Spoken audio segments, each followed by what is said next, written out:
Welcome back to Just Saying. We don't talk enough about how emotional abuse impacts high-performing women and what it costs them, their career, and the companies that rely on them for brilliance. Today's guest is Marisol James, a best-selling author and former top 100 Amazon writer who lost over $500,000 in income, not because of business failure, but because of emotional sabotage by a narcissist's partner. Now she helps leaders and HR teams understand how trauma hides in plain sight and what we can do to protect our people and ourselves. This conversation is raw, real, and long overdue. Let's get to it.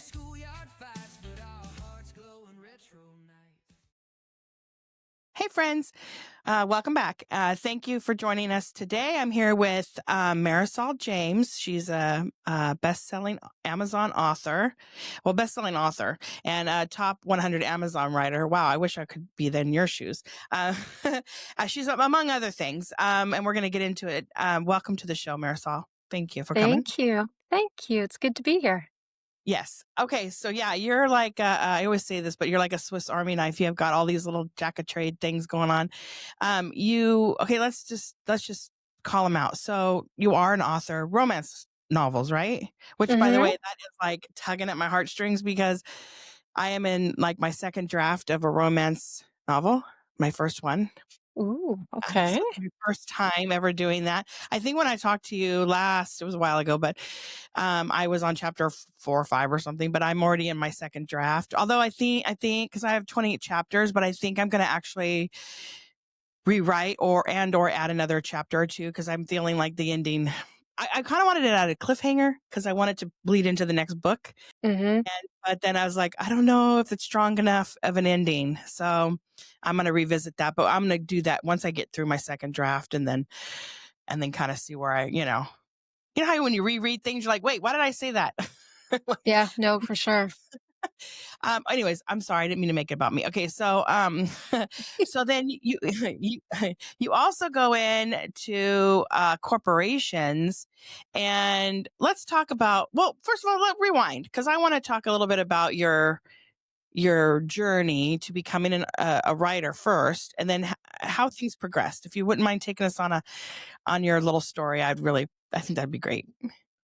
Okay. Well, I was born and raised in Canada. Okay. And when I was really young, I actually wanted to be a writer. And then I got actually quite sick. I was in hospital for 3 years between the ages of 9 and 12. I had cancer. Oh my And God. and everything at that point in my life kind of fell apart. And I was going to school at the hospital, and I was living in the hospital, and I was having surgeries and chemotherapy and radiation and all the rest of it. And even when you're feeling at your absolute worst, the first thing you can do when you start to recover is you can read and you can write. I mean, my math went out the window, my science went out the window, all of that went out the window. And then when I returned to school, I was sort of even more determined to be a writer. But this was a lot of years ago. Like this was going on 40 years ago. And back then, if you didn't have an agent, you didn't have a publishing house, you didn't have a big PR strategy, nobody was a writer. And so I kind of forgot about it. And I ended up going to university, eventually getting my master's degree in international business and kind of launching into this international career of management and working in corporations. So I worked in China, I worked in Hong Kong, and I worked in Eastern Europe, really Poland mostly, but I did run some Eastern European teams. So I had teams in Hungary, Czech Republic, Slovakia, whatever. And that was all fine, and then I got sick again. And by this point, I was married with 2 children. And I lost my job, this beautiful upper management job, and I lost it. And I was flat on my back. And anyway, between a couple of friends who kind of turned it into a bit of a joke, they said, listen, why don't you write a romance book? Like, why don't you just write a romance novel? And I was like, well, I've never written one. And I've actually never read one, so I don't know what to do. So these 2 women and I, their names are Ruby and Angie, they just We just sort of made it up as we went along. We decided I would write a sexy cowboy romance, and his name was Jake, and her name was Julie, and she was a city girl, and he was a really scowly cowboy, and they hated each other. And we just laughed through the whole thing. I wrote it in 2 weeks, basically. And when it was all over and done with, Ruby and Angie said, put it on Amazon. And I was like, okay, fine. So I did. And I kind of forgot about it. And then money started showing up in my bank account. And I remember thinking, like, what on earth is happening? This was the day when self-publishing was a really new thing. This was like Right. 12 years ago when self-publishing was like really, it just wasn't being done yet. So it turns out that book became a best-selling beach read that summer. And suddenly I had a Facebook page. I'm like, well, I guess I better put myself out there a little bit. And people were saying, well, where's the next book? Like, where's book two? And I remember thinking, like saying to my ex-husband, I remember saying, there is no book two. Like, don't people know that book one was written in 2 weeks? It was a total joke. I mean, I think I was like, just completely conked out half the time I wrote it. So I wrote book two, and it became a best-selling book. And then I was tired of the sexy cowboys, so I wrote about some MMA fighters. And then I wrote about some bodyguards. And that bodyguard series, like my third series, which is called the Unseen Enemy series, that's the one that cracked me as a top 100 Amazon writer, as opposed to a top 100 book, like a top 100 author. So I was up there with Stephen King and Barbara Kingsolver and Margaret Atwood, like top 100. And then I realized, like by that point, I was well again. And I thought, well, should I go back into management? Like, should I return to my corporate roots? And I realized I actually already had a job, and it was romance writer. So I embarked on this whole new adventure where I was actually, you can see my books behind me. Those are all my books on the shelf behind me. And I just started publishing all these books, and I loved it, and I was so happy, and I was living my best life, and I was earning six figures in royalties, which is incredible for a self-published That is writer. crazy. Like, I'm Is sorry. I'm like isn't that insane? rolling right now. Yeah, I know. And Because I'm working, my butt off. I mean, I went and got my master's degree thinking that I was going to go get a big job, and it just didn't happen. So I have two smaller jobs, and they combined together, make a pretty good income. But my husband really is the income winner. But I'm writing too, and that's what I really want to do. But I can't really say because it's not going to give me my 401k bumps, and it's not going to give me my retirement that I want because I'm not like you. I mean, hopefully, I would love for you to read my book and tell me like if it's any good because I too never don't read romance novels and kind of just did it on not a lark, but like not like you, but like I don't know, I just thought sexy talk and I I thought a good storyline and it's 49 shades of gray and it'll be it's pushing the envelope but it's not pornographic or anything like that. But man, I'm just hearing your story and I'm like, oh my god, it's so perfect. It's so I mean to me, sorry. it's But you're weird how it happened. Yeah. yeah, it's so can I ask you a question? Your spines, are they all the same? The back of your books? Because I can't see No, that good. no, every series has a Oh, but different the same spot. color? No, I mean here, I'll show you one. Like this is my MMA fighters series, Oh my god, he's hot. obviously. There's that one. I was thinking your This spine, is is it all another one. but they're all Oh, the same. here's Hold on. another. So this is the same series, and maybe that's why This I'm is all the looking at same it. series, but Okay, yeah. now here's the different series. This is my motorcycle club series.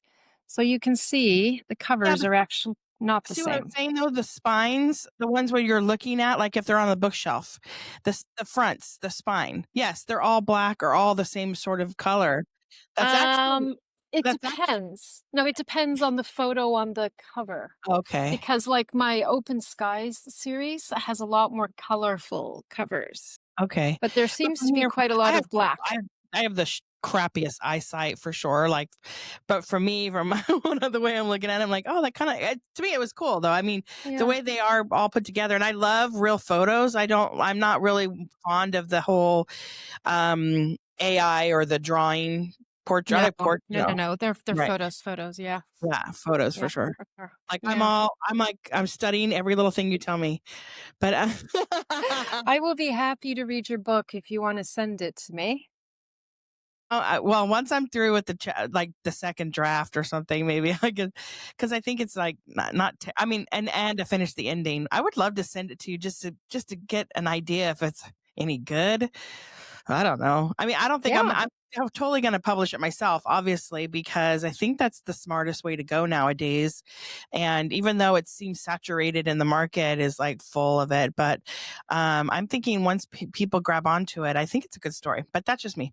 And I too am going to do series. This one's a fire series, and then I might do something that's like a political series, kind of, Mhm. Mhm. and I might do something that's like water, like storm, or like some sort of like nautical kind of series in a way. I don't know if that makes any sense, but Yeah. anyway, I'm sorry I got off topic because I really am drinking everything that you're putting down, and I totally want to unpack your story. So let's go back. Okay, so you decided that you are going to possibly pursue this as your path and not go back to the corporate world, right? Right. I just became a best-selling full-time Oh my romance writer. God. Man, And that's I worked huge. at home and I was my own boss and I did all my own covers, you know what I mean? Like, and I decide my own deadlines and there's Gosh, no love editor telling me, oh, let's rethink this storyline. No, editing. if people Sorry? Did you do your own editing and proofreading and all that? I did, and then I sent it off to someone to give it a triple check, but they did pretty much nothing. Like, I didn't send it until I was totally sure that it was ready. Because I worked in publishing for a while. One of the management jobs was I was editor-in-chief of a magazine, so I became really good at copy editing and proofreading. So then I just put on that hat. As opposed to the author's hat, I just put on the proofreader hat. But anyway, so then I got into all of that, and then by that point, my marriage had like broken down, and my ex and I were in this interesting situation where we were both living in Poland in the same apartment with our two sons, but the marriage was over. It was what they call in Poland a white marriage, which is nobody is having any sex. It's like your roommates living together, separate beds, the whole thing. So we were doing that, and we both had very openly acknowledged the marriage was over.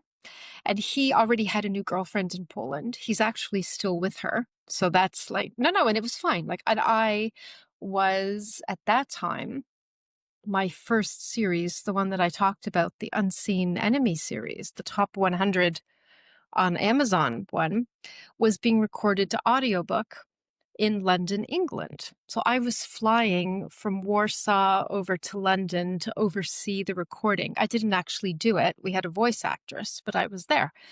And while I was in London doing that, I met this man who became my boyfriend, and he's English. And we had 2 years long distance where I was flying from Poland to England. He was flying from England to Poland. I thought I really knew him. I mean, it had been 2 years. Um, so when, this thing with my ex's relationship, this woman became very serious. He wanted to tell the boys, and I was like, well, that's fine. And we decided that actually I was going to move to England to be with this man that I had been seeing for 2 years. And my oldest son decided to come with me. So my son and I moved from Poland over here to England. My other son stayed in Poland with my ex-husband. And it was all very wonderful and it was all very amicable. And this guy, like my boyfriend at the time, my son and I moved in with him, and everything was fabulous for about 3 months. And then everything changed. Like, as soon as my son and I moved in with him, everything changed. He had been so supportive of my writing and my independence and my traveling and my creativity and my financial success. Like, he loved and admired all of that. But then, when my son and I were in the house and we were like in the country and we were in lockdown because Right. COVID happened within just a few months of us moving in together, suddenly, me writing sexy romance about hot bikers was really embarrassing. I love that. And me running my own business um, was selfish because it meant that I wasn't working for his business. He had started his own business and he wanted me to work for his business because I had all this business experience, like between my education and then my international business management experience. He's like, "Well, I really need your help." And I felt like we were in lockdown. It was a small business. He was just starting up. I thought that he needed my support, my experience.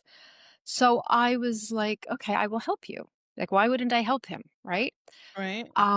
So I did that, and then we kind of carried on with that, but it's like suddenly he became very critical of me. Like there were these little jabs. He started just sort of picking away at me, and I sort of couldn't figure out what was happening. But we were in an international pandemic, so everybody was acting a little bit strange. Right. And he was under all this pressure with this new business, and I was doing everything I could to help him, you know? But it was uphill battle. And then this kind of went on for months and months. And it just, when I look back on it now, like I sort of can't figure out.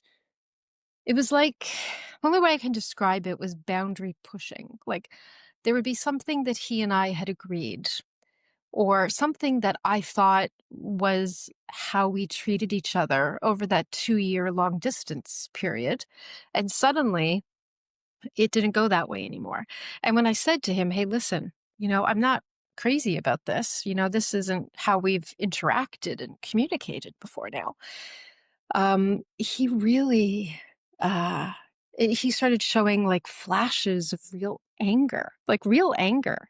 And his reaction to everything felt really big and really inappropriate. And it was unlike how he had behaved for the 2 years we had been apart.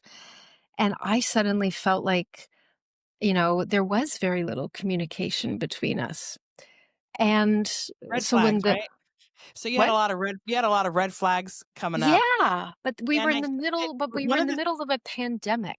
Everybody was locked in. Nobody was behaving like themselves? yeah, but he pulled you this is what guys do. Like I had I was in a relationship briefly, wasn't a very long one, but he put me in a financial situation where I was now living with him, and now I was paying for a car that because before I had no car payment, and now I have a car payment. I was working for his company. Mm. And then I moved in and found guns all over the house and Oh. fifth vodka everywhere. I mean, hidden like Easter eggs under the couch, into the freezer, like just everywhere. I'm like, dude, you have to drink everywhere in the house. I mean, it's just nuts. And then he was smoking pot, and I don't like smoking, period. I don't like cigarettes. And he was smoking pot, and I was like, that's a drug, dude. I don't do drugs, you know? And Mm. so all these little red flags. And so, yeah, that what they do is men like this, they try to get you dependent upon them, and he pulled you all the way into another, play away from your safety where you were, Yeah. where you felt safe and secure, into a place where now you're like trying to make this all work.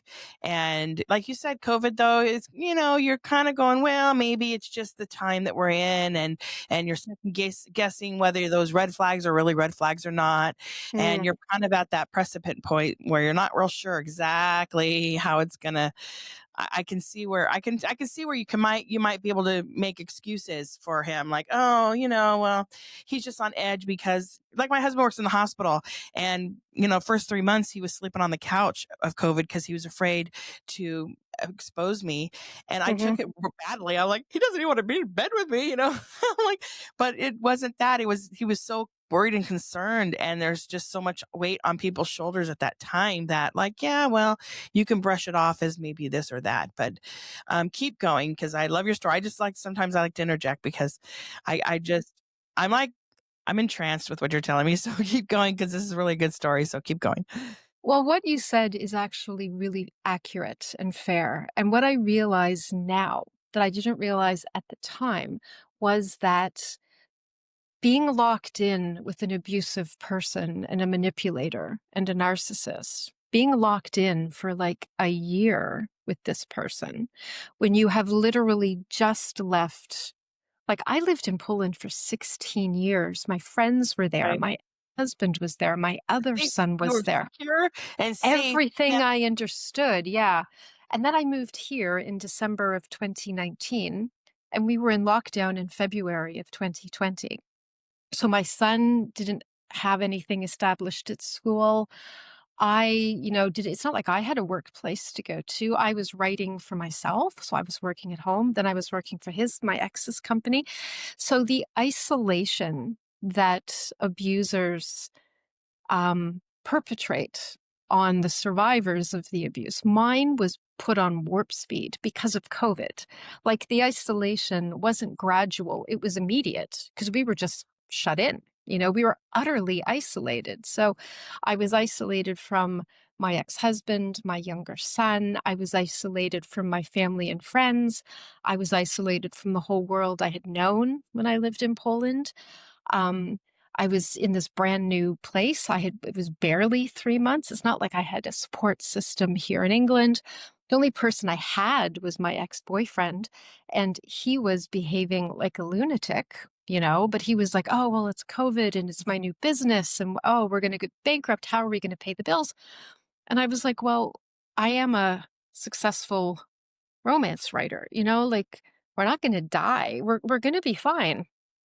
And then that was To be emasculating. successful, they don't want you to outshine them, let me just say. No, that's what I Right. mean. It was great until I was physically there. And like I said, that's when everything changed. So it became less about, well, you support the house with your really smutty, racy, like, romance. You know what I mean? Like, with your smut. Instead, help me build up my company. And if I didn't, I wasn't supporting his dream. I was really selfish, right? And I was thinking more like, if we're talking about a global pandemic and we're worried about money, shouldn't the person with the better track record sort of take the lead? No, that was emasculating. Okay, fine. So I started working for his company for free. Like, it wasn't like I was getting a paycheck in my bank account every month, which is Oh, actually yeah, what I no wanted. secure, it's no secure, it's not secure for No, you. not None. because, but his whole thing was, well, like, when you help me, sell a machine and get a new customer and whatever, and then you invoice, because I was doing all the accounts, and then you invoice that money, it pays for the rent, it pays for the lights, it pays for the food, and it was all true. And he said, that's your contribution. Like, you do the paperwork for me and all the accounting stuff, and I go out on the road and do the work. And between the two of us, we pull everything together. And I was like, well, okay.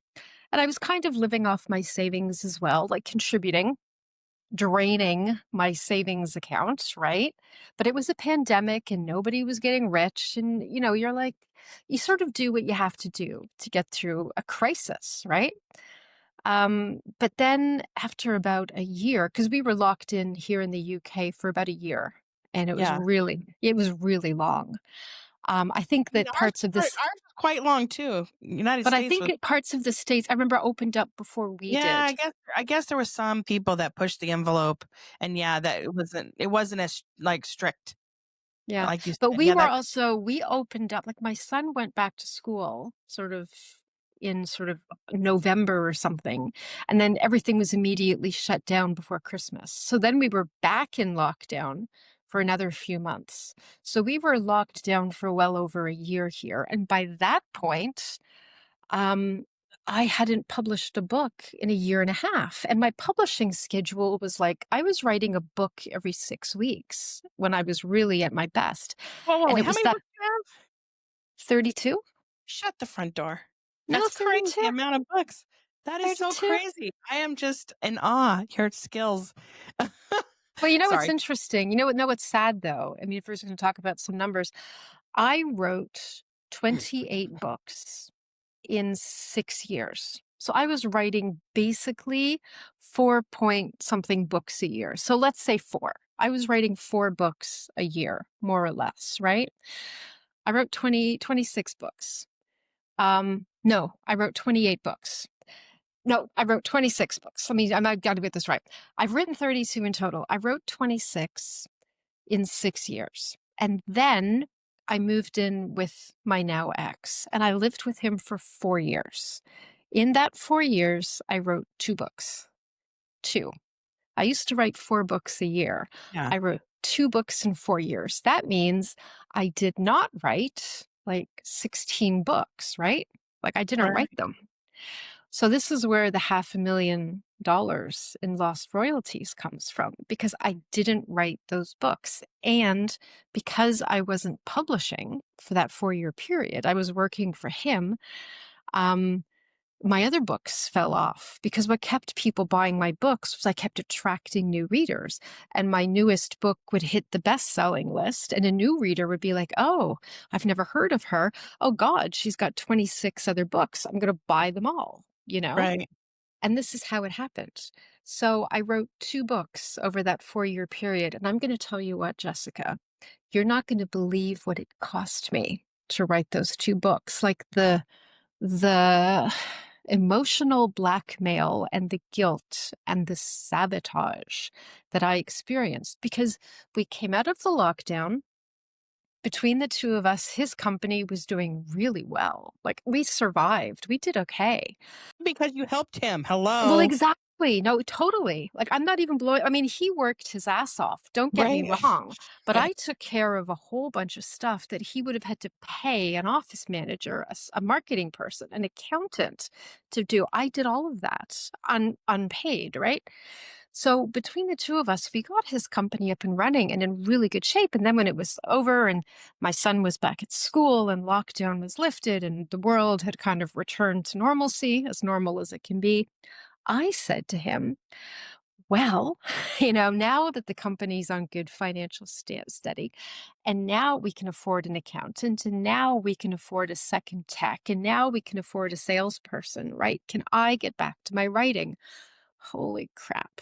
Like you would have thought I had asked him if I could, cut off his left arm, honestly. The guilt, the rage, why is it always about you? Like, why? Yeah. And it was just when you sort of get that response, and it's on top of a year and a half of being sort of belittled and denigrated and not being respected, and anything you try to communicate is twisted around and thrown back on you start to think, it's just sometimes it's just easier if I just give in. Like it's just, you start to think, I better just give in because it's not worth it. So, Without him knowing, I mean, at your well, desk or not really. I mean, you wouldn't believe the surveillance that goes on as well, right. right? Why? I think it's because I would truly, I mean, I don't know him and I don't really, I mean, I'm just hearing your story now, but, I have a feeling it's just if he didn't want you to be famous or he didn't want you to have any kind of acclimates higher than his because he wanted to be the breadwinner and he wanted to be, I'm the man and, you rely on me because it's all about me. But the fact that he was just mistreating you also through a Mm, time that like, I know a lot of people got broken up during COVID because it was people, they spent too much time with their loved ones. I was lucky. My husband went to work every day because he worked at the hospital. So that did not happen in our case. no. But my husband, we also have a huge house. So he could be on one room and I could be over here. And I worked remotely from home. And I still do actually. Since they put us on lockdown, I've been remote ever since. Hmm. They just found out that I work better remotely, and also I think that if I was in a working environment, I'd probably get fired because I am just a big pill. I mean, I am a big personality, and if you don't like my personality, I mean, I could see myself getting HR calls all the time. But this is why I like working remotely. And because I wear my personality on my sleeve and how I'm talking to you. And this is how I am every day. And it can be a lot for a lot of people. So I'm lucky that I am remote. But had I been you and been denigrated and been belittled and besmirched all the time, and also, your work as a romance novelist, the smut that he calls it, Yeah. is also a piece of you. And so he's calling you a smut. He's calling you smutty. He's saying your thoughts are not unpure and not great. And he's taking a piece of you, because when you are a creative person, you put yourself into your books. It's not just, typing, and it's not just words, and it's part of you. And I think I would have been, if I was you, I would have been looking up places to live, how much it costs, where to get a this, da da da da da, and I would have been two shakes out the door. Anyways, I'm sorry, but that was I made it about me there again. But I just want I just wanted to interject a little bit, because I just felt like I needed to add that. So he said, "Heck no," and then what did you do? Well, I think it's really kind of important that we bring up narcissism at this point in the conversation, because this wasn't just a guy who um, started being kind of a dick. This was a guy who, for over 2 years, was the absolute dream man. Because this is what narcissists do. They do the love bombing thing, where um, they target you, and they do tend to pick kind of successful, high achieving women for a few different reasons. One, that a high achieving, high performing woman will make him look really good. Like, for him to be able to tell his customers and his parents and whoever, oh yeah, my girlfriend, she's a best-selling romance writer. Like, it's a big thing. People go, Right, ooh, like, and then right. he, oh, here's her He's like, website, "Don't read her books; they're all here are her smut." I'm books. teasing. Yeah, like, no, it wasn't smutty then. It was like a No, I big know, but deal then, right? I'm just saying the way he puts it is like, "Oh, she's a best-selling author," but in back of his mind, don't go read it, because they're Yeah. all. But that's Anyways, how it starts. I mean, they start off as really completely supportive, and they ask you a million questions, and they scan you like Predator, that Arnold Schwarzenegger movie, Predator, where like they scan you up and down, and they ask you really intense questions, and they really remember your answers. And what they're doing, you think they're communicating, they're getting to know you, they're being vulnerable in return. What they're really doing is they're really feeling out your weaknesses and your pain points. And they're storing all of this. And then what they're doing is they're reflecting back. So if you say, my favorite place in the world to vacation is Greece, they're like, oh my God, me too. And if you say, oh, I'd really love to live in Spain one day, oh my God, that's my dream too. I mean, it's all bullshit from their right. side. Like, none of it's true. But they tell you, they reflect back. It's called mirroring. They reflect back everything. So suddenly they change the way they speak, they change their favorite food, they change the way they dress, they change their life goals, they change their past to reflect yours. So if you have some kind of childhood pain or trauma or something, they've had a very similar one. Like, it's all just a giant fake, but you don't know that because you're going into the relationship open and honest and transparent. And you think this person that you're falling in love with It's like your is soulmate. is who they are. Right. And so this is why when they start to change, like, it's called the devaluation period, where they've been vulnerable, they have told you some of their most painful moments. I mean, they're partly true or not true, but you think they're being vulnerable. You think they're trusting you with their most painful, horrible, weakest moments. And so you think that, you've fallen in love with this person, and you think they've fallen in love with you. And then when they start to pick at you or they start to criticize you, you think, okay, what have I done to make this amazing person from the beginning disappear? And more than that, this is a person who really loves me. Like, they really support me. They really, really admire me. If they're giving me feedback on my behavior, I should take it on board. Because this is what you do in relationships. Like, you kind of call each other out a little bit with the intention to communicate and like compromise and come together. And if that means working on yourself or them working on themselves, that's what you do. That's actually what a healthy relationship partly is. So when the narcissist starts picking at you and telling you that you're doing it wrong and telling you that it's your fault, you think, especially as women, we tend to sort of go, okay, let me take that on board. Let me think about that. And if it's coming from an honest place where someone's giving you feedback, that's one thing. But if it's coming from a place of narcissistic control, where they're now in the part of the cycle where they're going to start breaking you down to get control over you, then it's not to be trusted. It's not genuine, but you don't know that because you don't know yet that you're in a narcissistic abusive relationship. All you know is you've had this beautiful, amazing, fated, like star-crossed lovers experience for years. And suddenly the dream guy is starting to disappear, and it's got to be your fault because how can it be him? He's amazing, right? Like you're feeling maybe he fell out of love with you and now he's just, he's just putting up with you or whatever. Like, Yeah.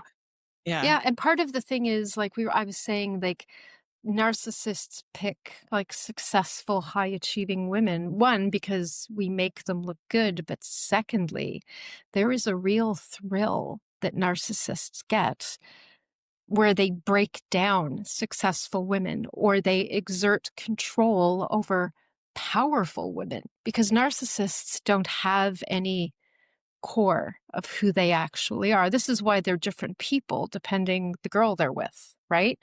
Right. Like my ex was a different person with the woman after me. And I'm sure he's a different person now since her. Like they will mimic and reflect whoever she is, in the relationship. So they need to get some sort of, all of their validation is external and all of their supply they take from others. And this is how they get up in the morning. And this is what they live for, is to control and have power. And the more powerful the woman they control, the more power they have. So it gets into this really twisted dynamic where you don't know what it is until you're already in it. And you're so far in it that you are utterly isolated. You have completely started doubting yourself. You have moved your boundaries so often that you don't even think you can say no to things anymore. Um, and in my case, I had given up my writing. Like I had just given it up pretty much completely. Right. So you were successful. It didn't make you immune to the abuse. It made you God, not at all. the target. It basically No, made you a more target. targeted. Right. This is the thing that I try to explain to high achieving women in the work that I do now, where they say to me, I mean, I have a master's degree. I have this. I'm a lawyer. I'm a therapist. I'm a whatever. How did it happen to me?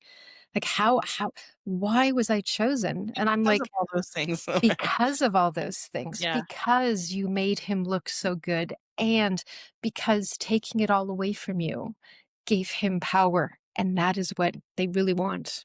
You know, Every abuser wants power. That's what they ultimately want. And taking they power from a powerful woman is like chef's kiss. right, right. So they take you down a shame spiral. And so do you like I mean, did you like why couldn't I see it? Like I'm a smart cookie. Why couldn't I see this happening to me? I mean, do you go through those feelings of like how was I so dumb? Mhm. Not that No, you're for dumb. You know what sure. I mean? I mean, for sure you do, but not until long after it's over. And this is the thing about narcissistic abuse that is so hard to explain unless you've actually been in it, is like you honestly don't see it. And you can be really smart because I'm no dummy. And you can be educated and you can be strong and you can be independent. And they are so good at manipulation that you don't even know what's happening. All you know is you feel completely crazy because, like, I mean, the one thing that would just drive me insane with him was he would do something and it would be something stupid. Like he would leave the dishes in the sink overnight again. And after he promised he would never do this again, whatever. And then he would do it. So I would go to him and I would say, listen, you left the dishes in the sink again last night. I thought we agreed we weren't going to do this anymore, right? And he would be like, I never agreed to that. And I said, yes, actually you did. We had a whole conversation about it 4 days ago, you know? And he's like, "I never agreed to that. I never said that." And I said, "Well, you did." And suddenly we're having an argument about whether or not he said the thing that I know he said, Right. instead of a conversation about how he made me a promise that now he's broken again. So Do you it's think he two just didn't different. really, in his mind, he No, basically, no, because no, no, no, no. he No, knew, that's right? part of the manipulation. It's called Yeah. gaslighting. And their Mhm. favorite thing to do is to tell you they didn't say it, or if they did say it, you misunderstood, or you got it wrong. Or if, like, you can actually show them a text and say, "This is where you say it. Look, Like, you've right got here. receipts, I've got the you've got receipts. receipts, right, This right. is what you said." And then they'll reverse everything. It's called Darvo, where they deny and then they attack and then they reverse the victim and offender. So first they'll say, "I didn't say it." And then they'll say, "Who the hell do you think you are? I never said that. You're a liar." And then you say, "Here's the text where you actually said it." And then they go, "You know what? Why are you always checking up on me anyway? Like, what's your problem? Like, why don't you trust me? Why are you always like shoving this stuff in my face?" So now you're in a fight about the fact that you showed them proof about the thing they denied saying. And so all that ends up happening is you feel like you were in the wrong to remind him what he said, show him what he said, you Right. know, you know, and So you're going you through do that mental. for enough. You do that for enough times. You do that for 2 years. And by this point, first of all, you don't know what's real anymore at all. And then secondly, even when you do know what's real and you call them on it, it's somehow always your fault. And then the reaction, if you push, is like my ex would just Punishment. scream and he would throw things. Like he shattered teacups, he threw furniture, he threatened, he took a mallet at one point and threatened to destroy my laptop, you know? Okay, so let me just say, so you're living through like mental gymnastics. You're Abuse, mental Yeah, abuse. it's up and down, it's all around. Now you work from home because you did Mm. romance novels, but let's shift the conversation to what that might look like for somebody that's in the corporate world, right? And in a workplace, like it's like burnout at home. That's- but it's also about now you have a workload. You have work and you have a load Mhm. of work to do at work, but now you're having so much going on at home that it affects you at work, right? Well, yeah, of course it does. 100%. Like, there's this weird idea in workplaces. I mean, I really only work in the UK, but I know it's international because I've had clients in the States and Canada and Australia. And, there's this weird idea in the workplace that if you're being abused at home, and if it can be emotional abuse, mental abuse, financial abuse, physical abuse, or sexual abuse. And I've experienced all five in that guy over the 4-year period. And there's this weird idea that all of that or some of that can be happening at home, and you walk out the door, and there's like a force field at your front door that it all just stops there. Like, Right. which is Right. insane if you think about it, because if you're being abused and traumatized at home, and then you walk into the office or the school or wherever the factory, the warehouse, wherever you are, you're bringing it with you, like 100%. And if you're somebody who works in management or in leadership where you're expected to make decisions, lead, mentor, guide, um, make calls sometimes with under a lot of stress, you need to have your head in the game. And you cannot when you're being abused. And So you know you what? show But up to after the workplace and you do there's all this these, idea that, let me jump in. I have a friend that I worked with in one of my companies that I work with. And I mean, I call her a friend because, coworkers, sometimes you become friends with them because you are concerned for them. And she would do odd behavioral things. And we were like, what the heck? Like she's not showing up or she's doing certain things, but she yeah. was going through it. I knew, but she was going through it at home so badly. And she had zero support from HR, and she Mm, had zero support from the management who were men, and didn't give her any grace and just fired her. And I can see where women that are in leadership positions are like, I have to step down because I can't be a leader if I can't even lead my own household, or I can't even manage my own life at home, and it's bleeding into the house and bleeding into work. I mean, you don't want to leave yourself with a bad work experience. You don't want that to follow you. So do you see women that are quietly maybe stepping down from leadership roles because of problems at the house? Yeah, it's called the Home Office here in the UK, and it's kind of like um, the main government body. The Home Office does a lot of stuff about security and defense and immigration and the economy. They do a lot of statistics and studies and reports. And the Home Office in the UK says that 1 in 3 women who are being abused at home leave their jobs entirely because of the abuse. That's almost 35%. So women Man, are being abused at home and they are leaving the work because they just can't do it. The Home Office has also said that on average, a woman being abused at home misses 26 to 30 working days a year, not calendar days, working days. So that is a month and a half out of 12 that a woman who is being abused is going to miss work. She is going to miss that much work out of the year because of the abuse. And it's not just physical. This is like called coercive control, which is mental abuse and emotional abuse, and largely financial as well. and There's sometimes both. when there's two of those together, the mental, severe mental, which is always probably the case, and with a little bit of aggression or pushing, or you're a little scared, you're doing this because you're flinching because you're not sure, Mm, like what the next move is going to be, whether it's going to be a smack or whatever. There's going to throw your phone or whatever the case may be. yeah. You're getting a lot of this, and so you're on edge like all day long, no matter where you are, even whether it's work or not. And sometimes it's just better to be at home with those feelings than be at work. And so, Well, I mean, yes and no. Yes and no, because what the Home Office has found is that 80% of women who are being abused at home, the abuse follows them into the workplace where they're being texted all day, called all day, right, their emails are being monitored, or the abuser's favorite trick is showing up at the office or whatever to surprise them. These little surprise visits. Oh, you forgot this. Oh, you forgot that. And everyone's like, oh, he's so thoughtful. He brought you your lunch. Or, oh, he's so thoughtful. You brought your phone charger. That's not it. He's checking up on her. He's right, monitoring her. And like there's a lot of just an onslaught of texts all day. Like I remember my ex, his big thing, he would travel for work and my son and I would be home alone.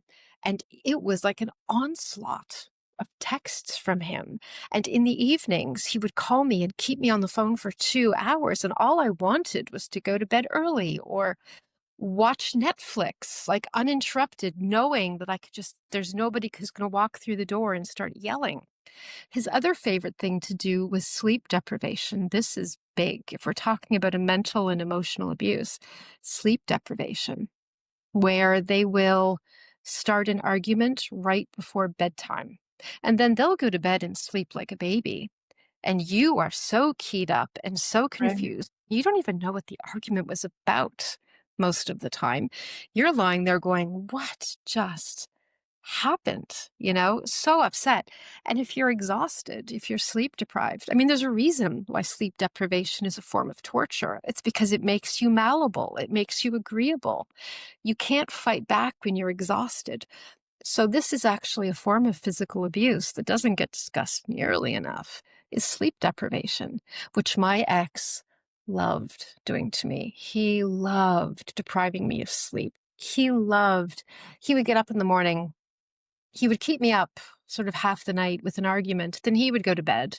He would get a solid 5 hours. Then he'd be up at 6 and he would bang around or he would kick my door as he walked past or something. And it God, he just, seems like such a peach. it Um, kept me exhausted, which is why it's another reason why you stay in it as long as you do, is you just don't have the energy for a lot of it.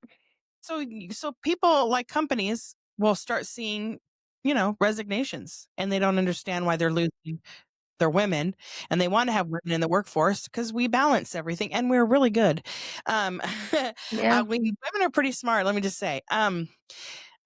So HR departments and companies, they're not really equipped to handle this, and they're not trained into seeing the signs or how to handle. Like, obviously, the company I work for, she reached out a few times, letting them know that, like, she was struggling with this, and it was like they didn't give a crap. Excuse my language, but like they didn't care. Their bottom line is their bottom line, and what they need you to do is what they need you to do, and you need to come to work and be prepared.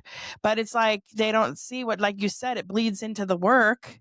I mean, even I made the mistake of saying, like, oh, you'd rather be at home, but really no, because then they're really, like, they're all up your butt with a flashlight. Like, where are you? What are you doing? What are you having for lunch? Who are you talking to? Call me in 5 minutes. And it's like I can't get work done when they're, blowing up my phone and all the other things happens.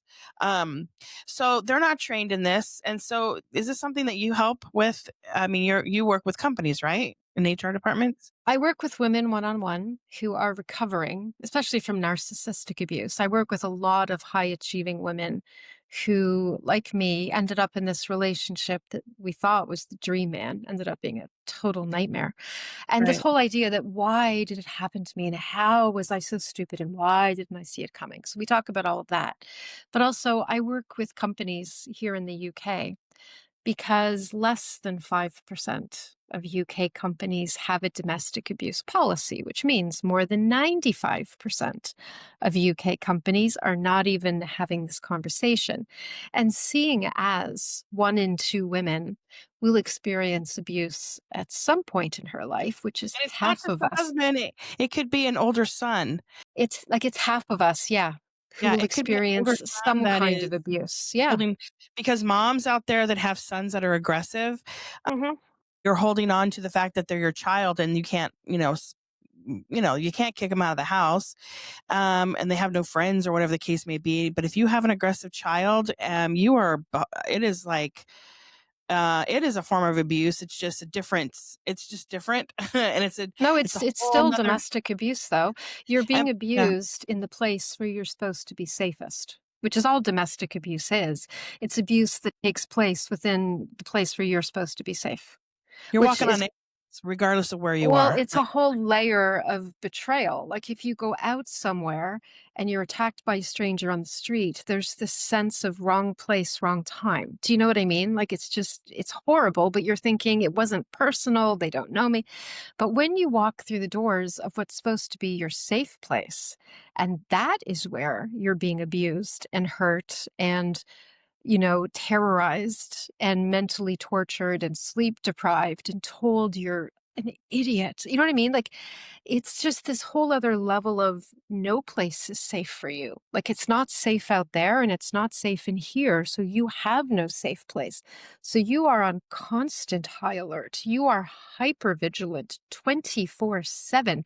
And the impact on an abused person's health, like physical health from just the stress you're constantly under, you can never relax, never. I mean, it's just incredible. But this is what I do now is I work with companies to set up a domestic abuse policy because it's like in the UK, every year, companies lose, it's 14 billion pounds lost every year across the UK economy because of domestic abuse, just domestic abuse. This has nothing to do with, um, crime. This has nothing to do with health issues. This is just domestic abuse where women are not showing up for work, so lost productivity, and then leaving work, so reduced retention. And then the bigger picture, in a strange way, is women who are being so dismantled at home They show up to work and they don't take promotions because they don't think they can do them. And they don't speak up in meetings because they think they don't have anything to say anymore. They're Right. stupid. And Well, they lost their voice they don't from the take initiative, and they don't put any ideas forward, and they don't have confidence in leading others, and they don't do overnight travel because that's a huge argument at home, and they don't, they pass up leadership opportunities. So when companies talk about their bottom line and they're like, well, she's showing up, she's here. Well, sure, but she's not at her best. She's running at 50% capacity. It's going down every month. She is not performing at her best. It does hit your bottom line. And companies are just like, well, as long as she's physically here, it's fine.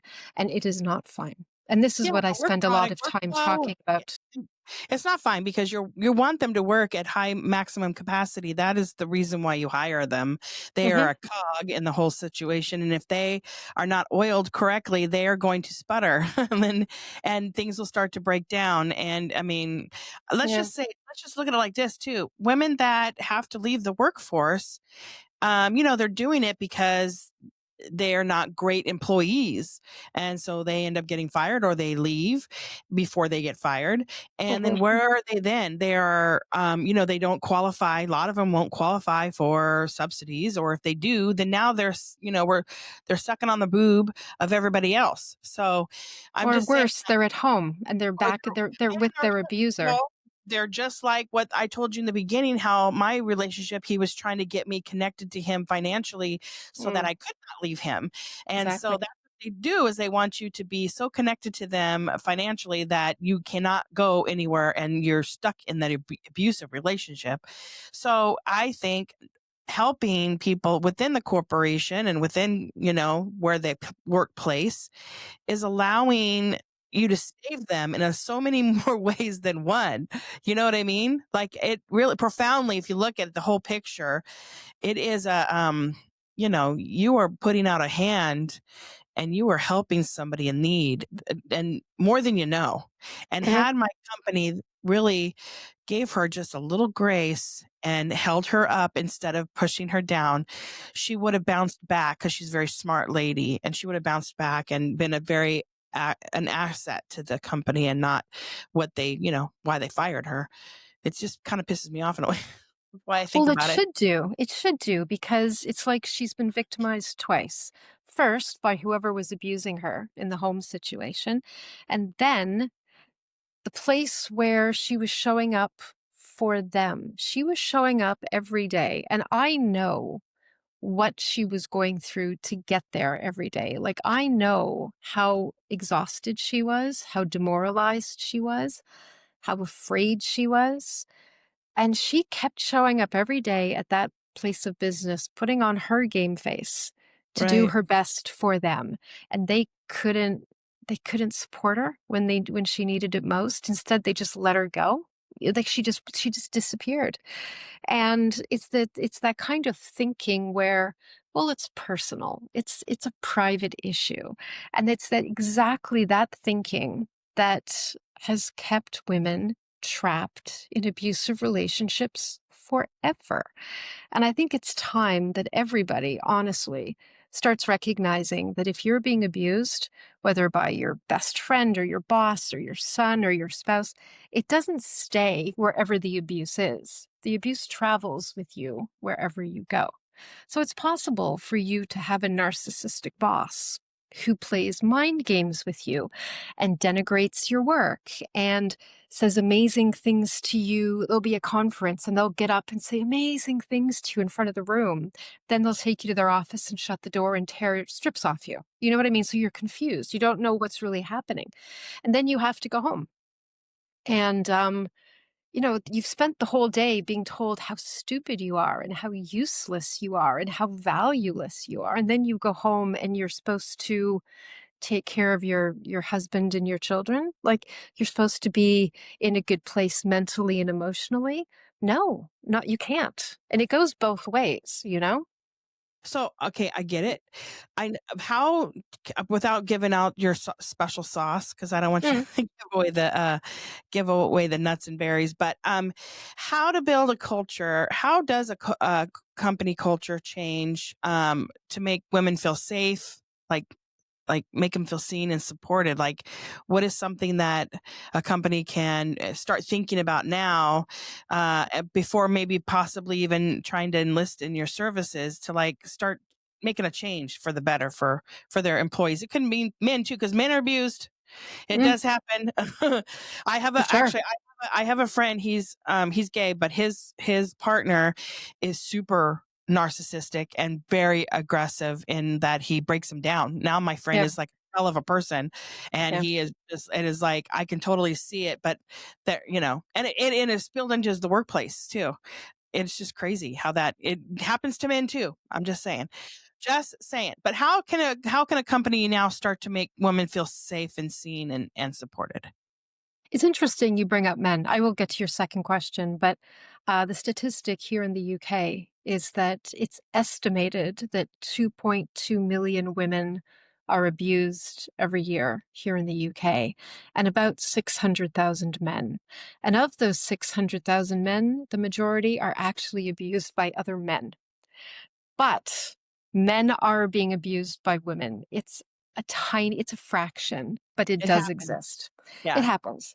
But the point is that, if as a high achieving woman, you are guilted and sort of said, well, how did it happen to you that you got abused? I mean, you have a master's degree in something, like how are you so dumb?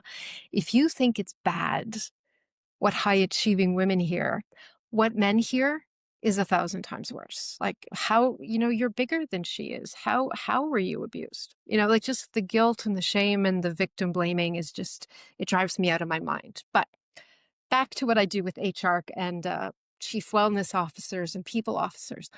I actually have like a 10-point plan that I've actually created with a man here in the UK who is an HR expert. Like, he's got his master's degree in human resources. He's done it professionally, and he and I sat down and sorted it out.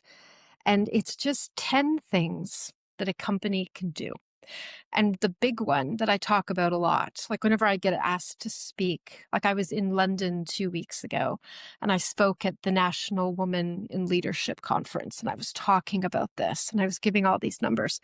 And I was saying that, what can companies do? Because if I can get companies to the point where they say, okay, Marysol, we get it. 50% of women are abused at some point in their life. Narcissistic abuse, high achieving women, that 14 billion pounds a year lost. We get it. There's a huge problem. What do we do? And I'm like, well, here's a whole bunch of things you can do. And the one thing I always tell people is set up a no questions asked emergency fund for your employees where they can come to you and say, I need £2,000 because I just need it. And you don't say, why, what for, what's the problem, what's going on?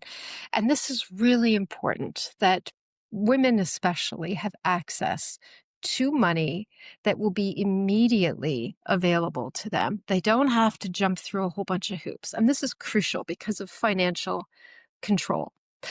In my case, I was earning 6 figures a year from my romance books. I couldn't pull together £3,000 to get my son and I out safely after 4 years. I didn't have it. I didn't have any money. I didn't have access to it. So I had to stay in the relationship for about a year longer than I really wanted to. By about the third year, things had turned physical with him, and I knew I had to get out. And by that point, I realized I just couldn't. Like, I just couldn't get out. So Right. I had to basically take freelance writing jobs secretly and open a PayPal account because he would like monitor my bank account, right? I had to open a secret PayPal account and work and hide money for a year, all the while knowing that I was in a really, really dangerous situation.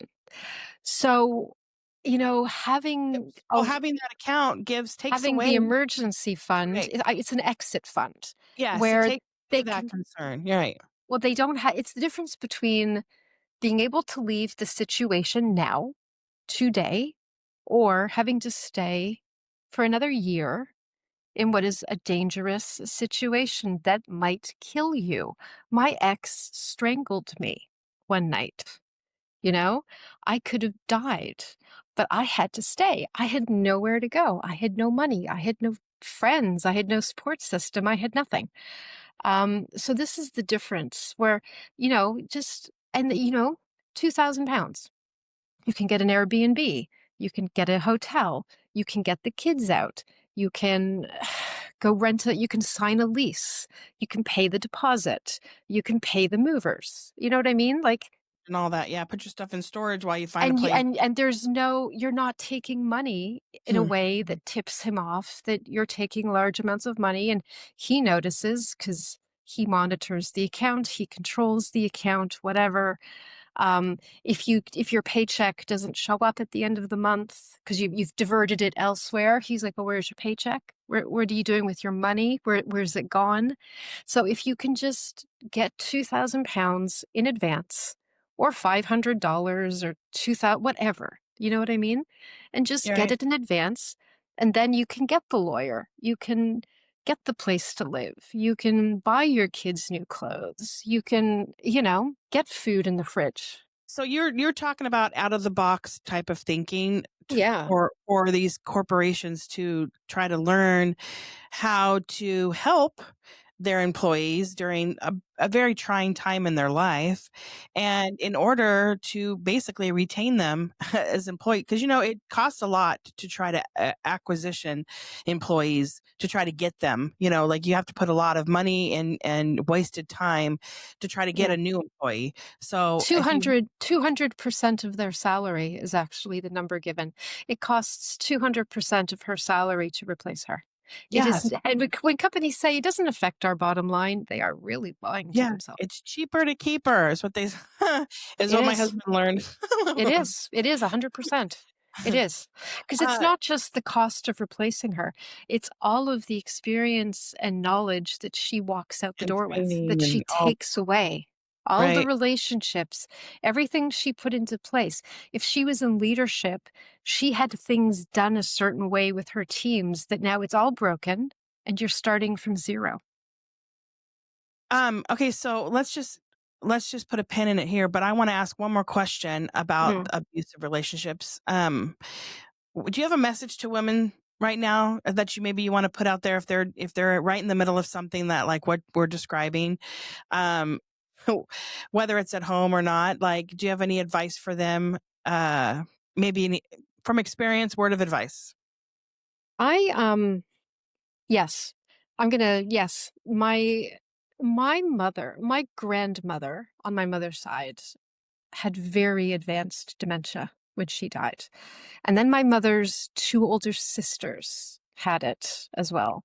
And my mother right now back in Canada has very, very advanced dementia. So it's something that seems to be working its way down the women in my family, which means my biggest fear in this life is that I am going to start developing dementia. And there's no cure for it. It's one of these things that we just don't know sort of what to do about it. And of course, I told my ex this because we were at the point we were sharing everything. I trusted him. Right. He felt. And I trusted him. I was vulnerable. I thought we were I thought he was the one I was going to be with for the rest of my life. I moved my son to another Right, country to live with him. I thought this was the guy. right. And as things in our relationship began to go really badly, as the narcissist began to rise, he began to, when I said, "You said this thing," and he would say, "No, I didn't." And I would say, "Yes, you did." And he would say, "I think your dementia is starting to raise its ugly head." So he weaponized my greatest fear against me, which just added to my sense of uncertainty, unreality. I Right. thought, Jessica, that I was literally going crazy, Like, I felt like a lunatic all the time because this is the big game that an abuser plays with you. They make you question yourself, your words, your memories, your eyes, they make you just question your entire reality. And if there is a woman out there listening, or a man for that matter, who is in a relationship with a boss, a coworker, a partner, a parent, it doesn't matter. If you're in any kind of relationship where you find yourself constantly not knowing what is real, like feeling like you are actually going crazy, like you can't trust your own memory and experience, then I promise you, you are not in a healthy relationship. And you are not crazy. You are not. You are being made to feel crazy, and you are being manipulated into questioning what's going on, because this is another way they keep power and control over you. As long as you're second guessing yourself, you're not second guessing them, which is all they want. So Right. if you think that you're going crazy, like if you really feel like a lunatic in your relationship, you really need to get out of it. It is And not a you're good not place to be. right. And you're not alone. There are a lot. I mean, I know people know that other women are living through it. You just have to find someone like in your community or find an outlet to help you. I mean, we're talking about helping corporations try to keep, keep their employees, and they're dealing with it. But this is something that happens. And if you're not working and let's say you're a stay at home mom Yeah. and it's happening to you, try to reach out the best you can to ask a friend to maybe look it up, so that, because your search history is probably being monitored.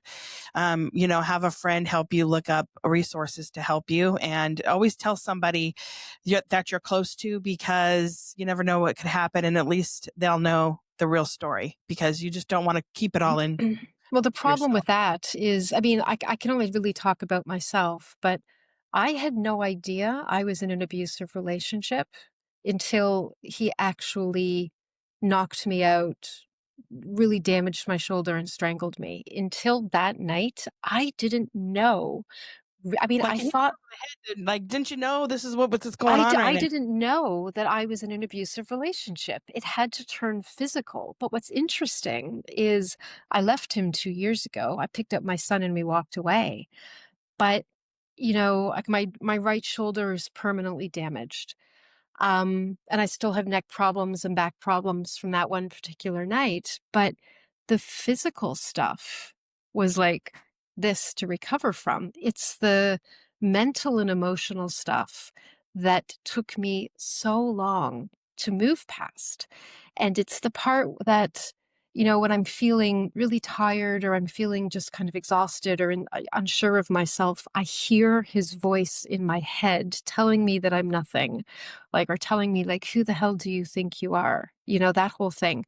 So when people say it's just, oh, he didn't hit you, so it's just, you know, bad words, or it's just a lot of rage, or it's just a lot of name calling, there's no just about it.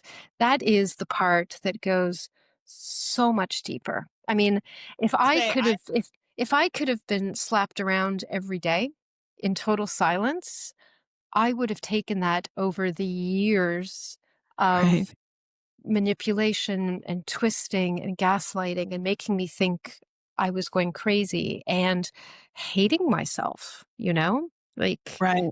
um, so when people talk about, tell your friend or reach out, it's not always, I didn't even know that I was being abused. I really didn't. And it wasn't until I left him, that it was about 6 months after I left him, that I began to fully realize just how abused I had been, which is Let me just say, crazy.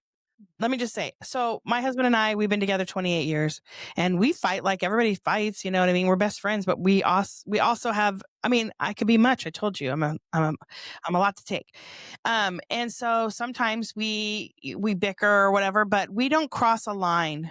Mm, Like, I was, very thin when we first started dating, and I've had babies and I'm not so thin no more. He doesn't cross the line and call me fat or ugly or any name that would make me feel less of a person. So if you have an individual and you're with a partner and they're calling you things to strip you down, that is not an okay relationship. So just have that noted that if Mhm. your person that you're with really cares about you, they would not use your worst fears like having dementia or those type of things to break you down and make you feel like you're less of a person, like you're less than them or you're damaged or any of those things. That's abuse, Mhm. and you shouldn't live in it or sit in it or deal with it, and you put your foot down, and if it doesn't change then you leave that situation. It's not healthy. I just want to say thank you so much for sharing your story, because I'm sure I could probably talk to you for like hours. Like, can I ask you a question? You're still writing currently, right? You're still continuing to write? Yeah, my next book, I hope will be out sort of in the new year. My next book is the one after this one. It's my sexy motor. This is The He's Devil's so hot, by Ice. the way. My God, he's so hot. Yeah, they're not bad, are they, these guys? The next one is called The Devil's Moon, and I'm hoping to have it out early in 2026. So I've got this whole sort of motorcycle club crew, and each one of them gets their own book. So there we go. Love it. I'm doing a Yeah. firefighter kind of thing right now. I love So firefighters. I read the hottest firefighter series, but this was like, I guess it was maybe 5 years ago when I was kind of getting into the whole romance thing a bit more. And I'm like, I should see what's hot. I should see what genre, because every season it's like there's a new, like werewolves are hot, shape shifting bears are hot, billionaire romance is hot, whatever. Vampires are hot. I don't actually do what's hot. I do what interests me. So I think I've read a firefighter. I can't even tell you who the author was, but it was this firefighter crew, and it was like a whole series of, let's say, 5 books, and it was so sexy. I should find it and tell you what it was. yeah, we have a few in the crew, and it's has a mine has a ER nurse, and it's so they're kind of all intertwined a little bit, and Hmm. I don't know. I've never written I wrote a book about my crazy life, but I never wrote a romance novel before. So Mm. this is my second book, and I'm gonna continue writing romance novels. I inspire to be hopefully one day that they'll make money like you, and But but mine yeah, don't make money anymore. I'm so no, far out of it now, they don't make money anymore. Now oh I'm well, doing like one-on-one coaching, and I mean my entire life. I mean, I don't have much to thank my ex for at this point, but I do have to thank him for this sort of new direction that my life has taken. It's like I have a different purpose now, which is yeah. to work with women who think they're crazy, but they're actually not. And also to really work with companies because I have this corporate background and I'm a woman who has been really severely abused. So I have this weird, I can sit on both sides of that table. Right. You know what? God puts you through exactly what you need to go through to continue on the path that He wants you to go on. So, you were in training, going through the abuse. I hate to say it, but He was making you stronger, and He was training you for your current path. And this is where you're supposed to be. I truly believe that. Where can people find you? Your books, and Amazon for sure. But where can people find you? Do you have a website? I have two. If you want my books, they're marisoljamesromance.com, and all my books are linked there. And they're organized by series, and then they go to Amazon. And then if you want to hire me either to speak or to do some sort of, I do everything from lunch and learns to half day VIPs. I do them live, I do them virtually, or I can do some one-on-one coaching. Then you can find me at marisoljamescoaching.com. So I've got two different websites. I've split my life into two at this point. It's just easier to keep them separated at this point. Well, mine are together. So if you want to go to my website, it's Okay. justsaying.net. for everybody listening, you go to podcast and then you scroll down, find this episode. And if you click on Marisol's name, it'll take you directly to her website. And so that's just one more way to find her out there in the internets. No. Great. So I just want to say thank you so much, Marysol, for coming on and sharing your story. It was a very interesting story. You can write a book on your own story, by the way. Hello. People keep telling me that. Yeah. I mean, I wrote a book about my crazy life, and it's full of different stories that had happened to me. I've had some crazy things happen to me, and you'll find it very therapeutic for one, and you'll also find different memories that you forgot about, and then they're like crazy stories that you'll be like, I could add that. That was so crazy. So I'm just saying. I just want to say thank you again for coming onto the show. Yeah, thank you. And everybody out there listening, remember, take care of everybody. Don't let's try to heal our nation, and the UK out there. I see you out there. Yeah. I'm an American, but I know that our country has got a lot of division. So I'm just saying, take care of one another. There's only this one life, and we're all in it together. So everybody, take care. Have a good night. Have a good day. Whatever it is for you, have that. All right. Bye-bye. Bye. Okay.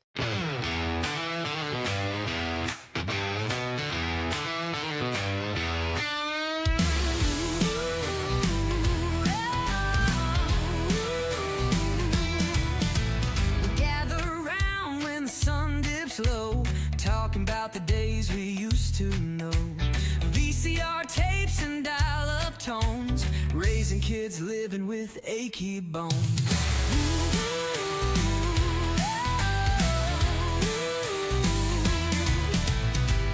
Leather jackets and big hair days, now it's carpool lines and PTA.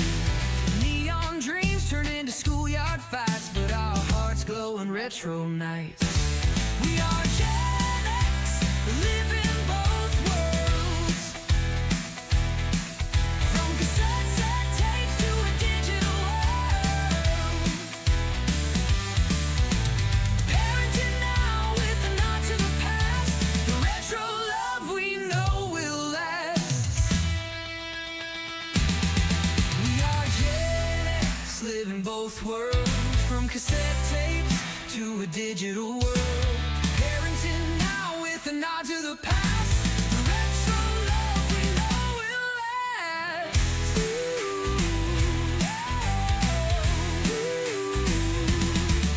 We dance to the beats of the boombox sound. Now bedtime stories echo all around. But deep inside we're the mixtape kings, still fighting life with arcade dreams.